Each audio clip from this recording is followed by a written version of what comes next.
꼼꼼하고 똑똑하게 마음을 담아 중개하는 당신의 공인중개사 도울슨 인사드립니다.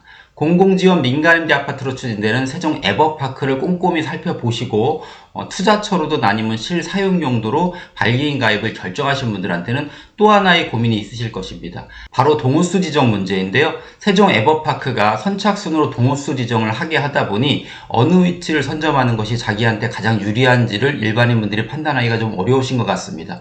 왜냐하면 이미 다 만들어진 곳은 직접 임장을 가서 확인해 보면 되지만 아직 만들어지고 건설되기 전에 그런 아파트다 보니까 항상 이런 부분들이 결정하는데 고민이실 텐데요. 오늘은 이런 고민을 조금이나마 해결해 드리고자 이 영상을 촬영하게 되어 있습니다. 만약에 내가 어떤 동호수를 찍는 것이 맞는지가 궁금하신 분들은 이 영상을 끝까지 한번 봐주시면 조금이라도 도움이 될 것입니다. 자, 시작해 보도록 하겠습니다.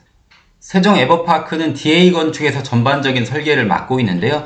DA건축의 상무이사님의 설명을 들어보니 명품 아파트로의 자리매김이 분명해지겠다라는 생각이 듭니다. 시공 예정사로 현대건설이 설정되었으므로 꼼꼼하게 잘 지어질 것이라고 예견이 되는데 다른 아파트에 없는 여러 가지 시설들이 좀 배치가 되는 그런 설명을 좀 들었습니다. 몇 가지를 소개를 시켜드리면 25년도가 되면 기술적으로 드론 택시가 상용화가 될 수 있다고 합니다. 그런데 이 아파트가 지어지는 시점이 27년도 상반기쯤 되기 때문에 이미 아마 상용화가 되고 있을 수 있어서 이 아파트에는 옥상에 에어택시가 쓸 수 있는 승강장을 설치하겠다고 합니다. 세종시장님이 요구사항이기도 하였다고 하는데요. 이런 부분들이 전반적으로 작용을 해서 이 아파트는 명품단지로 자리매김할 것 같습니다. 또 한 가지 요즘 삶의 라이프 스타일이 점점 바뀌고 있는데 요즘 반려견을 키우시는 분들이 많잖아요. 따라서 그 아파트 안에 펫센터를 설치하게 되고요. 그리고 사계절 재배가 가능한 스마트팜도 설치한다고 하니 입주민들에게는 좋은 소식일 수밖에 없습니다. 또한 아이들에 대한 배려도 높은 아파트인데요. 비가 오거나 그러면 아이들이 밖에서 놀 수가 없잖아요. 따라서 필루트 구조에 있는 쪽에 아이들의 놀이터를 만들어서 비가 오거나 눈이 와도 놀 수 있는 그런 공구를 확보하겠다는 계획이고요. 그리고 아이들의 안전을 위해서 각 단지의 지하주차장 안쪽에 드롭존이라고 하죠. 그 차가 설 수 있는 그런 곳들을 만들어서 아이들의 안전에도 신경을 쓴 그런 아파트입니다. 무엇보다도 현대에서 시공하는 만큼 현대 힐스테이트는 상당히 커뮤니티 시설을 잘 짓는 걸로 소문이 나 있거든요. 다른 그 아파트들보다 커뮤니티 시설의 면적이 좀 넓습니다. 따라서 다양한 커뮤니티 시설이 들어올 수 있는 그런 것도 장점이라고 볼 수 있겠고요. 그리고 이곳이 공공지원 민간 아파트로 지정이 되어서 진행되다 보니 그 공급촉진지구에 지정이 되어질 것 같습니다. 그렇게 되면 시에 기부 체납을 하게 되는데 가까운 곳에 세종의 뜰이라고 하는 역사문화 공간을 만들어서 기부하게 돼서 이 입주민들은 주변에 아름다운 공원, 명품 공원을 가까이 하게 되는 그런 조건도 같이 겸비하게 될 것 같습니다. 자, 그렇다면 우리가 동호수 지정 시 무엇을 체크해 봐야 되는 것일까요? 우리가 내부 인테리어는 마음에 들지 않으면 바꿔버리면 됩니다. 하지만 위치라고 하는 부분은 영원히 바꿀 수 없는 부분이기 때문에 동호수 지정이 무엇보다 중요한데요. 동호수 지정에서 꼭 체크해 봐야 되는 몇 가지 사항들을 설명을 좀 드려보도록 하겠습니다. 당연한 이야기지만 동호수를 지정하기 전에 먼저 결정해야 될 사항은 바로 평형과 타입입니다. 세종 에버파크는 모두 두 가지 평형으로 되어 있습니다. 74제곱미터와 84제곱미터, 즉 30평형과 34평형으로 되어 있기 때문에 우리 식구나 아니면 삶의 라이프 스타일에 따라서 어느 평수를 결정할지를 좀 먼저 결정하시고요. 그리고 74 타입은 A 타입과 B 타입, 그리고 84 타입은 A, B, C 타입 3개로 나눠져 있는데 A 타입과 B 타입 은 좌우 대칭 형태로 유사한 형태로 되어 있으니까 사실 한 가지 타입이라고 보시는 게 맞고요. 그리고 독특한 타입이 84C 타입입니다. 즉 타워형에 많이 보이는 그 거실이 이면 개방으로 되어 있는 것이기 때문에 그런 부분들을 좀 고려를 하셔서 타입을 선택하셔야 되는데, 힌트를 드리자면 나는 그 일조권이 중요하다 그러면 그 AB 타입 쪽이 맞으시는 것 같고요. 그리고 나는 그 조망권이 좀 필요하다 하시는 분들은 C타입을 원하시는 분들이 있으실 것 같습니다. 하지만 A타입, AB 타입 같은 경우도 산조망이 나오기 때문에 골고루 고려를 하실 것이고요. 평형과 타입의 선택이 먼저 되신 후에 거기에 맞게 동호수를 지정하는 것이 순서인 것 같습니다. 가장 중요한 부분인데요.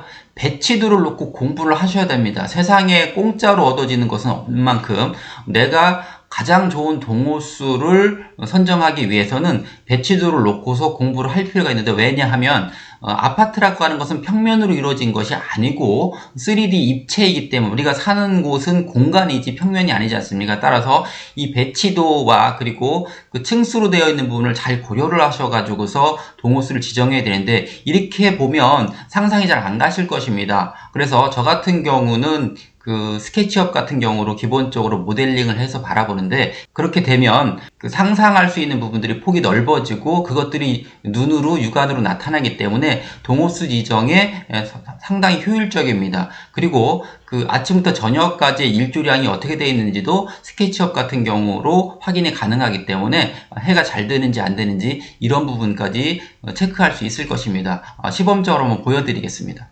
제가 스케치업으로 디자인을 좀 해봤는데요. 스케치업의 기초만 아시면 누구나 만드실 수 있는 아주 단순한 모델링입니다. 올해 동지가 아마 12월 22일일 겁니다. 그럼 날짜를 12월 22일로 맞추면 대략적으로 그림자의 일조량을 볼 수 있는데요. 그러면서 여기에 있는 타임 테이블을 이렇게 움직여 보시면, 아침부터 이렇게 움직여 보시다 보면 어떻게 그림자가 지는지가 이렇게 보이실 것입니다.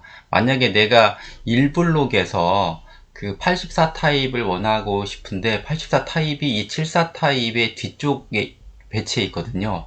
따라서 1블록에서 84 타입의 일조량을 보시려면 이 앞쪽에 가리게 됩니다. 그렇다면 가리지 않는 곳이 어디 있는지를 확인해 볼 필요가 있는데요. 지금 한번 타임 테이블을 이렇게 아침부터 저녁까지를 동지가 남중고도 가장 낮거든요. 그때를 기준으로 아침부터 움직여 보면 이렇게 보시면은 대략적인 것이 나올 것입니다.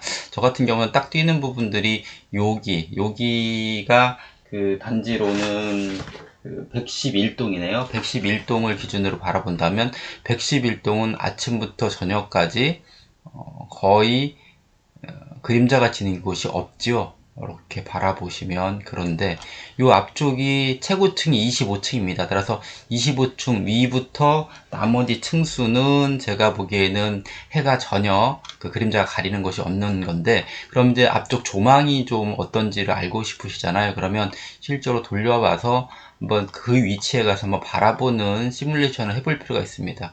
이렇게 바라보시면 이 단지에서 요렇게까지와 요렇게까지는 다 보인다는 얘기거든요. 따라서 전망이 이렇게 사선으로 보면 여기부터 여기까지는 다 보이니까 그 위치로 내가 이동을 해서 이렇게 바라보시면 전반적으로 여기는 일조량도 상당히 좋고 앞쪽에 조망도 막히지 않는구나, 이렇게 이제 판단을 해 보시는 겁니다. 그렇게 각 동별로 자기가 원하는 동을 한번 보면서 전체적인 일조량과 그리고 그 전반적인 그 앞쪽의 조망들을 대략적으로 시뮬레이션을 해볼 수 있기 때문에, 이렇게 판단한다면 머릿속으로 상상적으로 그냥 바라보는 것보다는 훨씬 좀 더 정확하기 때문에 그런 것들을 활용해 볼 수 있을 것이라고 생각을 합니다.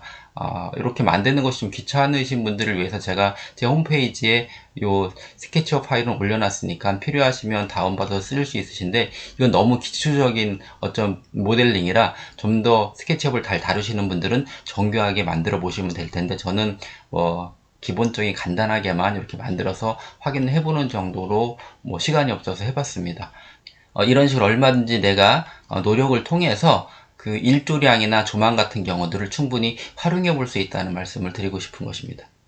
부동산만큼 개별성이 강한 상품이 없습니다. 따라서 부동산을 선택하실 때는 당연히 임장이 우선인데요. 따라서 이 아파트가 지어지는 주변을 한번 돌아보실 필요가 있습니다. 내가 선정한 동호수가 앞으로 지어질 그 위치 쪽에서 여러 가지 주변 환경들이 어떻게 되는지를 확인해 보는 것이 꼭 필요한데요. 설명회장에 오셔서 그냥 그 안에 있는 유니트들만 보시고서 그냥 찍고 가시지 마시고, 주변에 어떤 환경들과 접하게 되는지를 살펴보지 않으면 나중에 낭패를 보실 수가 있기 때문에 꼭 확인해 보셔야 되는 거, 시간을 충분히 가지시고 이 주변을 한 번 정도 둘러보시고 훑어보시고 눈으로 확인해 보시는 것은 부동산을 선택하는 거에서 기초 중에 기초이기 때문에, 주변을 살펴보시면서 꼭 오감으로 또는 육감으로 느끼시면서 내가 어느 곳에 동호수를 지정해야 되겠는지 생각해 보는 것은 필수라고 할 수 있겠습니다.